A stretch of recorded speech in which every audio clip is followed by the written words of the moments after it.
მოგესალმებით, თქვენ უყურებთ სამედიცინო პოდკასტ ნინო მარღიშვილთან ერთად. ჩვენი დღევანდელი პოდკასტის თემა გახავთ მაღალტექნოლოგიური კვლევები, როგორიც არის კატ კვლევა და MRT კვლევა, ანუ კომპიუტერული ტომოგრაფია და მაგნიტურ-რეზონანსული ტომოგრაფია. ამ კვლევების ეფექტურობაზე, უსაფრთხოებაზე და დანიშვნის მიზანშეწონილობაზე ძალიან ბევრი კამათი და დისკუსია არის, როგორც სამედიცინო საზოგადოებაში, ისე პაციენტებს შორის. რამდენად უსაფრთხოა ეს კვლევები, რამდენად ეფექტურია და სწორია ამ კვლევების შედეგად დასმული დიაგნოზი, რამდენად საჭიროა ამ კვლევების ჩატარება ამა თუ იმ პათოლოგიის დროს. ამ და ბევრ სხვა საინტერესო საკითხებს უპასუხებს ჩვენთან მოწვეული ექიმი კავკასიის მედიცინის ცენტრის ნეირორადიოლოგი თამარ კილაძე. მოგესალმებით, ქაბატონო თამარ, მადლობა რომ მოგბრძანდით ჩვენთან. მოგესალმებით.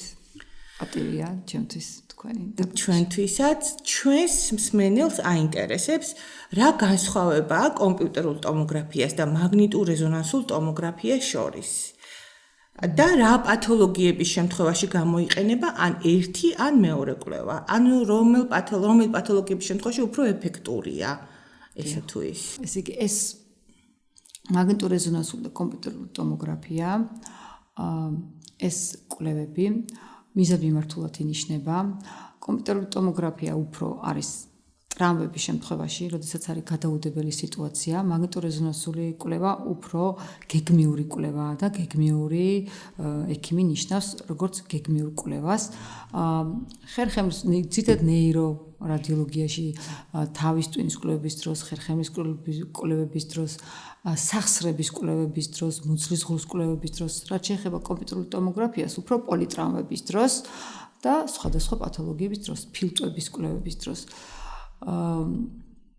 ასე რომ ვფიქრობ, მაინც ჯობს ექიმა დანიშნოს, ექიმა მიცეს მიმართულება, თუ რატომ ექიმა უნდა გადაწყვიტოს რა ინფორმაციის მიღება სურს კონკრეტულად ამ კვლევებისგან. ან პოლიტრამვები ვახსენეთ ჩვენს ხშირად და ტრამვები კომპიუტერული ტომოგრაფიის შემთხვევაში და ანუ ეს ნიშნავს რომ ძლოვანი ქსოვილი უფრო უკეთესად ჩანს კომპიუტერულ ტომოგრაფიაზე. ჰემორაგიები, დიახ, ჰემორაგიები, თავის ტვინის ჰემორაგიები, ძლოვანი ეს მოტეხილობები კი უფრო ხშირად მაინც ტრამვების დროს გამოიყენება. თუმცა სხვადასხვა ონკოლოგიური პათოლოგიების დროსაც ხდება რა თქმა უნდა ფართო გამოყენება. და ფილტვების შემთხვევაში რატომ გამოიყენება უფრო კომპიუტერული ტომოგრაფია? ფილტვები უფრო უკეთესად ჩანს კომპიუტერულ ტომოგრაფიაზე, მაგნიტურ-რეზონანსულ ტომოგრაფიას არ აქვს ისეთი მგრძნობელობა ფილტვებზე, როგორიც თუმცა ახლა ახალი თაობის მაგნიტურ-რეზონანსული ტომოგრაფებს აკეთებენ, აქვს უკვე ესეთი ფუნქციები. თუმცა აქამდე რაც ქონდა 3-წლიანი, ტესტანახევრიანი, 7-წლიან აპარატებზე ჯერ ესეთი ინფორმატიული არ იყო, ანუ ინფორმატიულობაში ამ შემთხვევაში კომპიუტერული ტომოგრაფიას ჯაბნის გასაგებია. აქ ჩაგეკითხებით ტესლა რას ნიშნავს ეს ტესტანახევრიანი, 3-წლიანი, 7-წლიანი ან რას განაპირობებს უკეთეს შედეგს გვაძლევს დიაგნოსტიკის მიზნით თუ დროს ამცირებს გამოკვლევის თუ ან რა განსხვავება? ეს არის სიმძლავრის მაჩვენებელი საზომი, ანუ 0.5 ტესლიანი უფრო დაბალი სიმძლავრის არის, 1.5 სიმძლავრის უფრო ხერხემლის კვლევებზე, თავის ტვინის კვლევებზე გამოიყოფა და საქართველოში ბაზარზე უფრო მეტად არის ტესლანახევრიანი მაგნიტურ-რეზონანსული ტომოგრაფები, 3 ტესლიანი უფრო მაღალი სიმძლავრის აპარატია და უფრო მეტად გამოიყენება აი ესე დეტალური სტრუქტურების შეფასების დროს, როგორც არის მაგალითად თავის ტვინის ჰიპოფიზი, ყურის კვლევები, აი ესეთი დეტალური შეფასებების დროს გამოიყენება. უფრო დეტალურ შედეგს გვაძლევს გამოკვლევის დროს, ვიდრე უფრო მკაფიო გამოსახულება. უფრო მკაფიო გამოსახულება. და დროს თუ ამცირებს გამოკვლევის დროს ზოგადად. თუ იგივეა. და გამოკვლევის დროს არ ამცირებს, გამოკვლევის დროს პრინციპში ამ შემთხვევაში ექიმი თვითონ არჩევს ესე იგი პროგრამას და ექიმზეა დამოკიდებული რა ინფორმაციის მიღება სურს, რა არის მოთხოვნა და იმის მიხედვით ხდება უკვე დეტალური ჩაშლა პროგრამების მაგნიტურ-რეზონანსული ტომოგრაფიის დროს. ჩვენს მსმენელს აინტერესებს რამდენად მავნეა ამ კვლევების ჩატარება, როგორც კომპიუტერული ტომოგრაფიის, ისევე მაგნიტურ-რეზონანსული ტომოგრაფიის ჩატარება ორგანიზმისთვის. რადიაციის მიმართულებით აინტერესებთ, ანუ რამდენად დიდია დასხივების პროცენტი. მე შევესწრები ვისაუბრო არასამედიცინო ტერმინებით, უფრო ხალხურ ენაზე მეტად გასაგები რო იყოს. და ვიტყვი რომ კომპიუტერული ტომოგრაფია არის იგივე რენტგენის სხივი და ხდება მაიონეზებელი დასხივება. თუმცა აქ აქვს ძალიან დიდი მნიშვნელობა დოზირებას.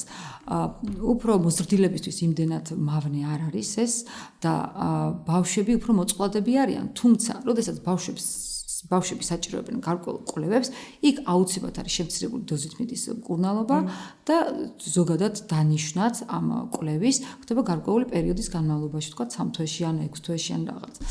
რაც შეეხება მაგნიტურ რეზონანსულ ტომოგრაფიას, არის აბსოლუტურად უსაფრთხო მაგნიტის პრინციპზე და შესაძლებელი იმდენად უსაფრთხოა, რომ ჩვენ ვიკვლევთ ფეხმძიმე ქალებს და ნაყოფის კვლევებიც კი მიმდინარეობს. ასე რომ მაგნიტურ რეზონანსული ამ შემთხვევაში უფრო საერთოდ ნაკლებ უსაფრთხოა მისი კვლევა, ესე იგი მაგნიტურ რეზონანსული კვლევა აბსოლუტურად უსაფრთხოა რადიაციის მხრივ.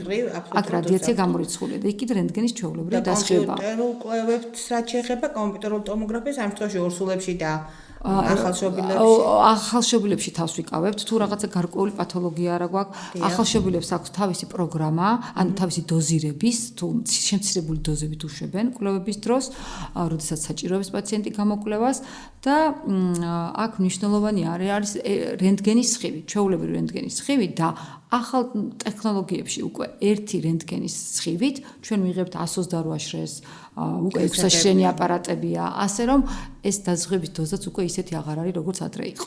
და ლაქტაციის პერიოდში რამდენად შეიძლება? ლაქტაციის პერიოდში უკვე ნაკლებად, ვფიქრობ, კომპიუტერული ტომოგრაფია ნაკლებად, მაგნიტურ რეზონანსულზე თუ მოთხოვნა, არანაირი პრობლემა არ არის. ერთადერთი თავს ვიკავებთ მაგნიტურ რეზონანსული ტომოგრაფიის დროს ფეხმძიმების პირველ ტრიმესტრში.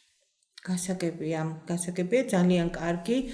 ასევე აინტერესებს ჩვენს მსმენელს, როგორც ვიცით, არსებობს გამოკვლევა კონტრასტის საშუალებით, ანუ კონტრასტული ნივთიერების საშუალებით. კეთდება კომპიუტერული ტომოგრაფია ან მაგნიტურ რეზონანსული ტომოგრაფია და გამოკვლევაში ხდება ქიმიური აგენტის ჩართვა, როგორც არის კონტრასტი. ჩვენს მსმენელს აინტერესებს, რა არის ეს კონტრასტი, რატომ გამოიყენება, რა შემთხვევებში გამოიყენება და რამდენად მავნეა ორგანიზმისთვის. როგორც აღნიშნე, კომპიუტერული ტომოგრაფიის კონტრასტს უფრო იოდს შეიცავს და ვისაც აქვს იოდზე ალერგია, მათთვის წინასწარ ვეკითხებით ხოლმე და პრემედიკაციას ვაკეთებთ, ანუ წინასწარი მომზადება ანტიალერგიული საშუალებით. რაც შეეხება მაგნიტურ რეზონანსული ტომოგრაფიაში საკონტრასტო ნივთიერება, აქაც არ არის არანაირი მავნებლობა. რატომ ვიყენებთ ამ კონტრასტს? კვლევის დროს, როდესაც ხშირად არის, როგორც ვიცით, ონკოლოგიური კვლევები. ონკოლოგიური კვლევების დროს უკეთესად ხდება გამოსახვა, უფრო მკაფიო გამოსახულების მიღება. ასევე სისხლძარღვების დროს, თქვათ, კომპიუტერულ ტომოგრაფიაში მაგალითად სისხლძარღვების კვლევის დროს თრომბის აღმოჩენის მიზნით.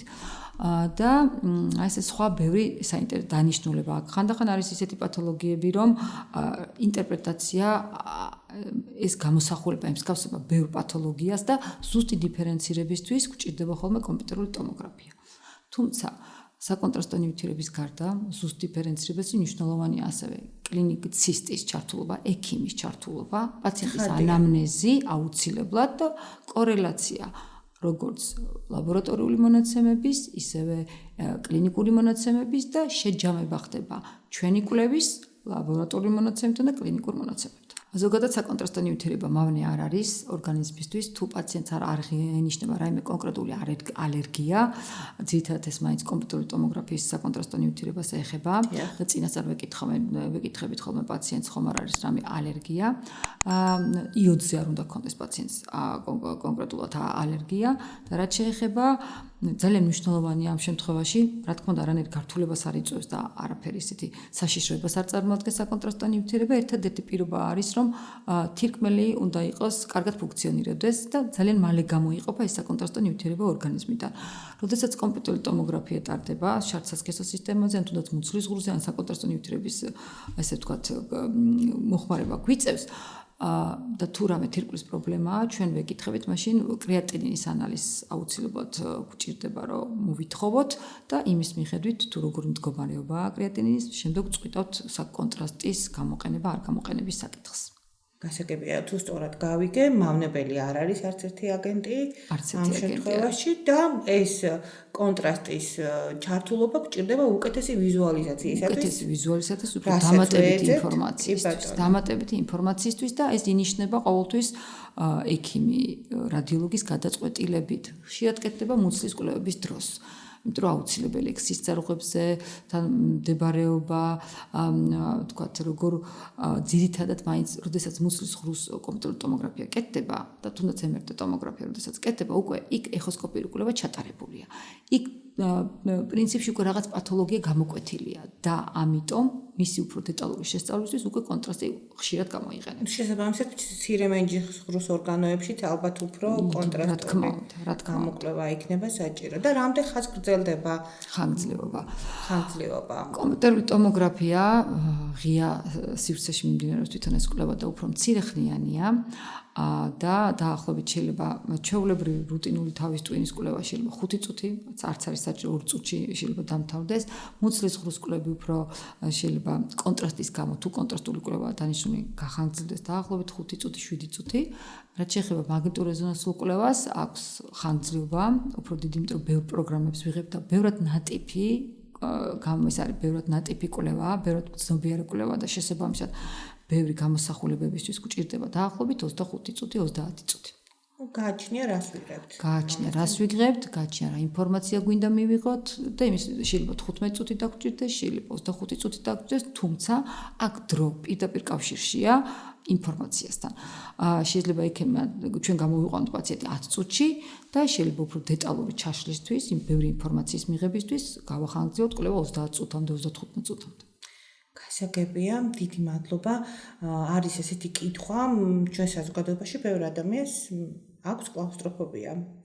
ასეთ შემთხვევაში თუ არის რაიმე შესაბამისი აპარატი ან რამეს განსხვავებული ტექნიკა, რითიც შეიძლება მოხდეს მაგნიტორეზონანსული ტომოგრაფიის გადაღება ასეთ ადამიანებში როგორ ხდება? დიახ, ერთადერთი რაც ესე იგი დისკომფორტი აქვს მაგნიტურ რეზონანსულ კვლევას მიუხედავად მისი უსაფრთხოებისა და მაღალ ინფორმატიულობისა, არის ეს კლაუსტროფობია და ცოტა ხმაური არის კვლევის დროს. ამ დროს, როდესაც ესეთი შიში აქვს პაციენტს, თუ ალტერნატივა შეგვიძლია შევთავაზოთ მაგალითად მუცლის ღრუს კვლევების დროს კომპიუტერული ტომოგრაფია, თუ არა და არის სედაციური საშუალებები, ჩვენ პირადად კლინიკაში ვიყენებთ ესეთი პრეპარატი გვაქვს დორმიკუმი, რომელიც არის აბსოლუტურად უსაფრთხო, ვასმევთ, რომელიც ხსნის ამ შფოთვას და შიშებს და პაციენტი ყველანაირი დისკომფორტის გარეშე იკეთებს ამ კვლევას. თუ საჭირო და პაციენტის მძიმე მდგომარეობა ანესთეზიითაც კეთდება კვლევები, ბავშვების კვლევები კეთდება ანესთეზიით და სპეციალური მომზადებით და აი ამ დაცინებით ხდება ამ კვლევების ჩატარება. გასაგებია და დასკვნა რამდენ ხანში იდება დაახლოებით რამდენ ხანში ხდება ცნობილი უკვე შედეგი გამოკვლევის? დიახ, დასკვნას რაც შეეხება, როდესაც არის გადაუდებელი კვლევა, როდესაც არის ესეთ როგორც აღნიშნეთ პოლიტრამვები, მაგ დროს ინფორმაციას პირველივე მოსული ჭრილებიდან, რომელსაც მთლიან კვლევას, როდესაც გადახედავს და ნახავს რაიმე ესე ვთქვათ სასწრაფოს აღმოაჩენს ექიმი რადიოლოგი, იმ წუთში აყენებს საქმის ყურში მკურნალ ექიმებს და გადაუდებელი განყოფილების ექიმებს. რაც შეეხება გეგმიურ კვლევებს, ონკოლოგიურ კვლევებს, რადგანაც ბევრ ინფორმაციას ვიღებთ და ბევრი ჭრილი გვაქვს დასამუშავებელი, შესაბამისად ყველა კვლევის პასუხი მეორე დღეს, ანუ 24 საათში, ან 72 საათში, ან 48 საათში იმის მიხედვით, როგორი დამუშავება ჭირდება, კონსილიუმის ჩატარება ჭირდება თუ არა, რამდენად რთულია პათოლოგია, იმის მიხედვით წყდება უკვე ეს საკითხი, აუცილებლად შემდეგი დღის ან 2 დღის შემდეგ, ან 3 დღის შემდეგ გააჩნია. გასაგებია, თუმცა ინფორმაცია, პირველად ინფორმაციას შეიძლება, როდესაც ექიმს აინტერესებს, სიტყვიერად უნდა მიაწოდო აუცილებლად, რაც შეეხება ოფიციალური დასკვნაზე აქ საუბარი. თორემ პირველად ინფორმაციას ყოველთვის ექიმი აწოდებს. უშუალოდ პროცესში გადაღების დროსაც შეუძლია რა თქმა უნდა, რადიოლოგს რაღაცა გარკვეული დასკვნები გააკეთოს და ექიმს მიაწოდოს. ანუ რა თქმა უნდა, დაყოვნება შეიძლება არც იყოს საჭირო. არანაირად სიტყვიერად იმ წუთში ხდება ინტერპრეტაცია. ინტერპრეტაცია. დიახ. კი ბატონო, მე მესმის რომ ძალიან რთულია სხვა კლინიკას განფასება და ასე შემდეგ სხვა აქვს, მაგრამ თუ შეგიძლიათ გითხრათ საშუალო ფასი ამ კვლევების ჩვენთან საქართველოში გულისხმობ? რა შეიძლება იყოს აი მინიმალური და მაქსიმალური ზღვარი? დაახლოებით კომპიუტერული ტომოგრაფიის ფასები დაახლოებით ჩვეულებრივი კვლევის 300 ლარამდეა. საკონტრასტო ნივთიერება დაახლოებით 150 ლარის ფარგლებში. მაგნიტურ რეზონანსულ ტომოგრაფიასაც შეეხება 1.5 ტესლას შედარებით ნაკლები ფასი აქვს დაახლოებით 350-400 ლარამდე.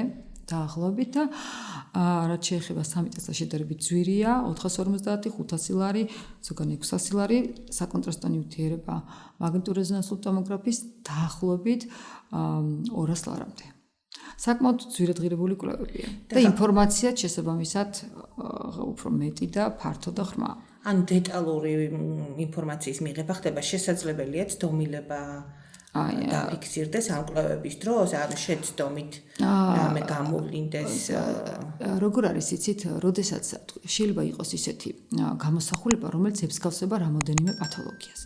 ამ დროს, როდესაც ვწერთ ჩვენ დიაგნოზს, აღწერილობასთან ერთად ვაძლევთ ექიმს მიმართულება სადიფერენციაციო დიაგნოზებს უწევთ.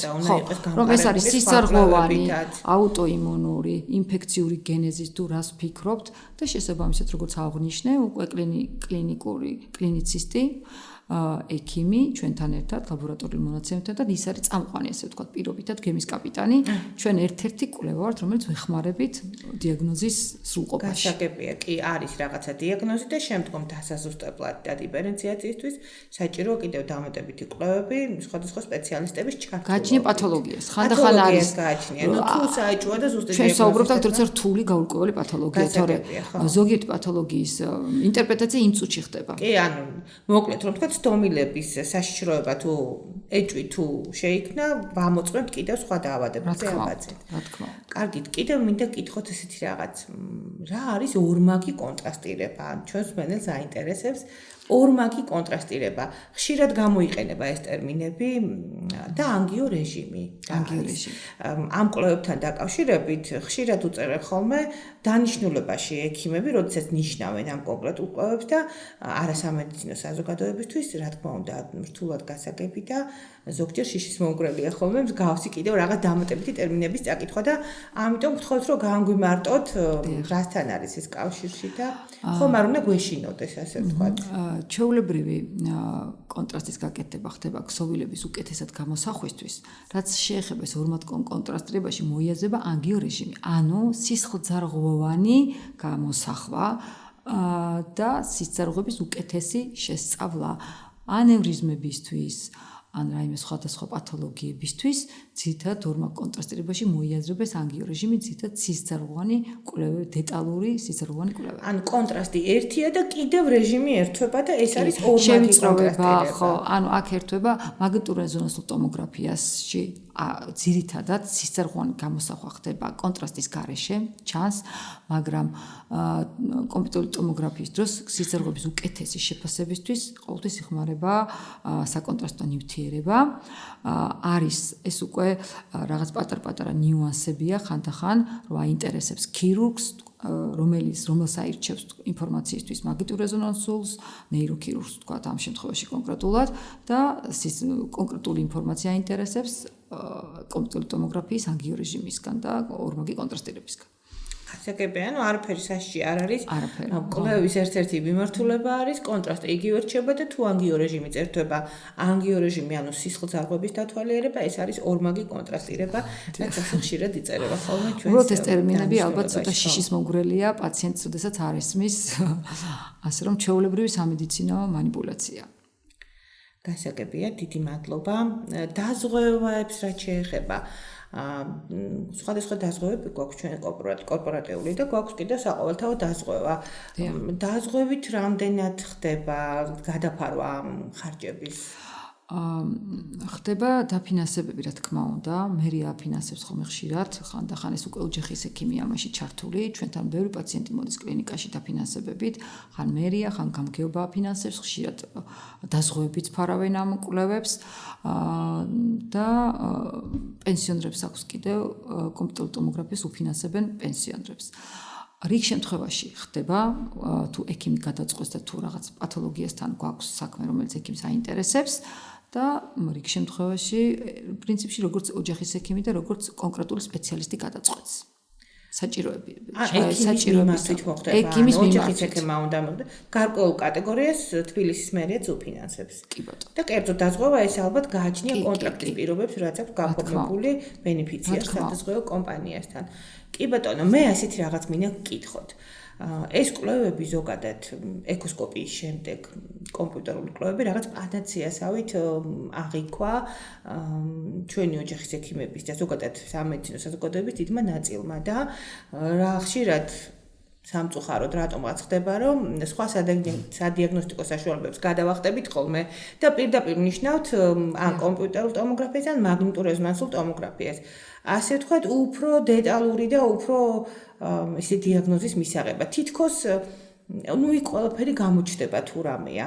თქვენ როგორ ფიქრობთ, ეს მართებული მიდგომაა? ანუ შეგვიძლია აღარ ვაწვალოთ ჭალებში პაციენტი, აღარ დავნიშნოთ დამატებითი კვლევები და პირდაპირ გავაგზავნოთ მაღალ ტექნოლოგიურ კვლევებზე და დიაგნოზი მოგვივიდეს გამზადებული შემდეგ. ეს ძალიან არასწორი მიდგომაა. ეს ჯერ კიდევ როდესაც რეზიდენტურაში ვსწავლოდი, მაშინაც მოდიოდნენ პაციენტები და ჩემდა გასაოცარ დღემდე კითხულობენ, რომ მთლიანი კომპიუტერი მინდა, ან მთლიანი გამოკვლევა მინდა. აი, ყველაფრის გადაღება მინდა და ჩვენ გვიწევს დღემდე ახსნა, რომ მთლიანი გადაღება არ არის საჭირო. ჯერ ძალიან ძვირი გამოდის ეს კვლევა და უნდა ავიჩიოთ მიზანმიმართულად რა გვჭირდება. რაც შეეხება ეხოსკოპიას და ჩვეულებრივ რენტგენის კვლევის უგულებელყოფა და სხვა კვლევების უგულებელყოფა არაფერ შეიძლება თუ არის ეხოსკოპიაზე რაღაც მოცემული პათოლოგია, მაგ შემთხვევაში ინიშნება, ეს არ შეეხება მუცლის ღრუს თქვათ. ეხა ხშირად ნეირორადიოლოგიაში თავის ტვინი და ზურგის ტვინი პრინციპში, რაც არ ჩანს რენტგენზე, ჩანს მხოლოდ ძვალი. და ამიტომ ჯობს, რა თქმა უნდა, პირდაპირ დაინიშნოს მაგნიტურ რეზონანსული ტომოგრაფია. რაც შეეხება სომატურ ორგანოებს, ეს ფილტრები იქნება თუ მუცლის ღრუს და მცირე მეჯის ორგანოებს, აქ ჯობს რომ გაკეთდეს ჯერ პირველადი კვლევები, ექიმის შეფასება კლინიკური და კლინიკური შეფასების ეხოსკოპიის საფუძველზე, ლაბორატორიული ანალიზების საფუძველზე ექიმს თუ აინტერესებს და თუ ონკოლოგიაზეა ეჭვი, ან თუ რაიმე ინფექციაზეა ეჭვი, ან გააჩნია პათოლოგია, ეს ექიმი წვეტს მიმართულებას რა ჭირდება პაციენტს. თუმცა მაგნიტურ რეზონანსული კვლევები, მაგალითად თავის ტვინის გამოკვლევა ხშირად, რადგანაც არის ესე ვთქვათ უსაფრთხო, რადგანაც არის ესე ვთქვათ არანაირ გართულებას არ იწვევს, პაციენტს ხშირად ყოფილა რომ პაციენტს თვითონ შიშისგან, ვთქვათ ან ონკოფობიის გამო გადაუღია და ამაშიც ახლა არაფერი ისეთი არ არის, მაგრამ არის ზოგიერთი კვლევები, რომელიც ჯობს ექიმად დანიშნოს. ისე პირობითად ჩივილების გარეშე და დანიშნულების გარეშე პროფილაქტიკის მიზნით რამდენად მიზანშეწონილია მსგავსი კვლევების გაკეთება, იგივე ფობიების და წინასწარებაზე ზრუნვის საბაბით, ასე ვთქვათ. კი, რა თქმა უნდა, პროფილაქტიკური კვლევები შესაძლებელია, თუ პაციენტის გადაწყვეტილების თვით გადაწყვეტილების ჯობს ისე მაინც ექიმს დაელაპარაკოს, რა თქმა უნდა, პროფილაქტიკური კვლევები ჩვენთან აუცილებლად უნდა ტარდებოდეს, გეგმიური კვლევები და მაინც ექიმმა მიცეს ამას მიმართულება. თუ პაციენტს თქვათ ეჩქარება და ვერ უკავშირდება ექიმს და სასწრაფოდ სურს რაღაც კონკრეტული, თქვათ, ინფორმაციის მიღება, მაგ დროს ჩვენც ხშირად უტარებთ კონსულტაციას, რასთან მიმართებაში, თქვათ, ეს კვლევა რისთვის არის საჭირო, როგორ ჯობია, რა ჯობია და ან კლინიცის გაესაუბრება, ან ჩვენ გაგვესაუბრება და გავარკვევთ მოკლედ დეტალებს, რა მიმართულებით წავიყვანოთ პაციენტის, ესე ვთქვათ, კვლევები. ძალიან დიდი მადლობა, მართლაც ამომწურავი პასუხი იყო, როგორც გითხრა თამარმა, შესაძლოა უბრალო ბანალური დიაგნოზის გამო დაინიშნოს მაღალტექნოლოგიური კვლევა, ამიტომ ჯერ ვეცადოთ სხვა საშუალებებით რაღაც დიფერენციაცია გავაკეთოთ სხვადასხვა დიაგნოზების შორის და შემდეგ დავნიშნოთ ასეთი კვლევა. ძალიან კარგი. მაინტერესებს ასევე სარძევე ჯირკვლის დაავადებებთან დაკავშირებით, რამდენად ეფექტურად გამოიყენება ეს კვლევები, რამდენად სიზუსტით მიიღება დიაგნოზი, სტადიის დადგენაში თუ შეიძლება მონაწილეობა მიიღოს ამ მონაცემებმა, რასაც ვიღებთ ჩვენ მაგნიტორეზონანსული ან კომპიუტერული კვლევის შედეგების შედეგად. აი ეს კონკრეტული, რასაც ვისაუბრეთ, ეს ყველაზე კარგად მამოლოგიაში არის მნიშვნელოვანი ხა. აი ნეირორადიოლოგიაში მაგალითად, როდესაც ტკივა ხერხემალზე ან დისკის თიაქარია, შეიძლება პირდაპირ გადაიღოს ჩვეულებრივი რჩევით პაციენტმა თავის ტვინის კვლევაც ესე ჩატარდეს. რაც შეეხება მამოლოგიაში, ჯერ მანამდე უნდა იყოს სხვა დამატებითი, ანუ ეხოსკოპია, მამოლოგის კონსულტაცია, გასინჯვა ჩვეულებრივ კლინიკურად პაციენტის.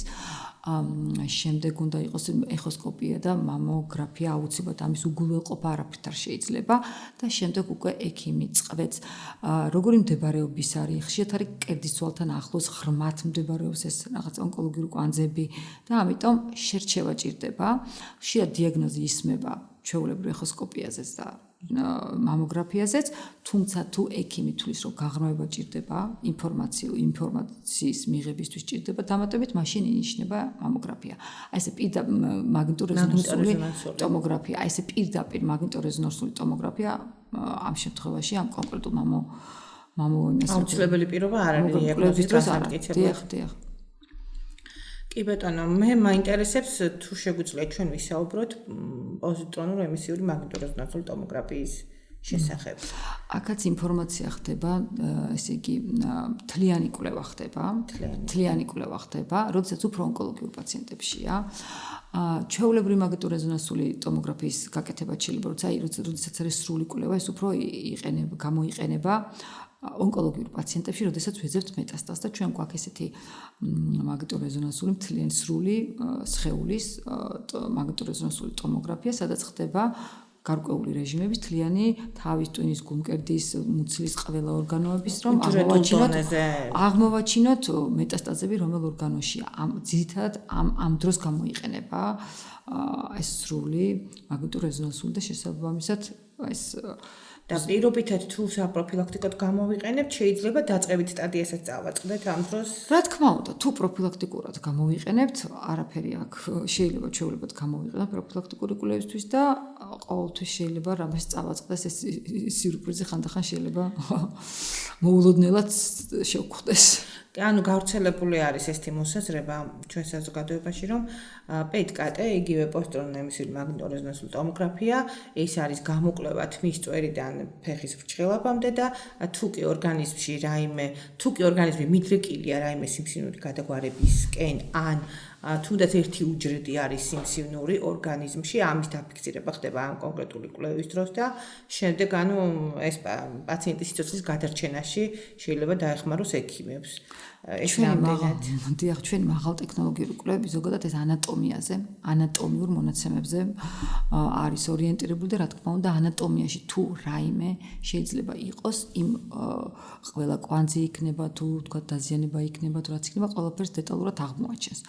მაგრამ ზოგადად ვფიქრობ ესეთი სერიოზული კვლევები აუცილებლად უნდა დაინიშნოს ექიმის მიერ. თვითნებური დანიშვნა ამ შემთხვევაში არ იქნებოდა მართებული. გასაგებია. თქვენ ხომ არ გინდათ რამე უთხრათ ჩვენს მენელს, რამის ხო არ დაამატებთ? დავამატებ, რომ კარგი იქნება პროფილაქტიკური კვლევებისთვის.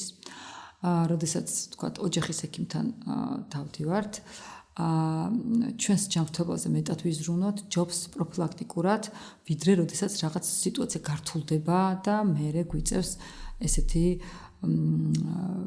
ესე ვთქვათ, ღრმა კვლევები, უფრო გართულებულ სიტუაციასთან შეჯახება და რა ვიცი, საქართველოს საზოგადოებას უსურვებ ჯანმრთელობას და მხოლოდ პროფილაქტიკურ კვლევებზე სიარულს.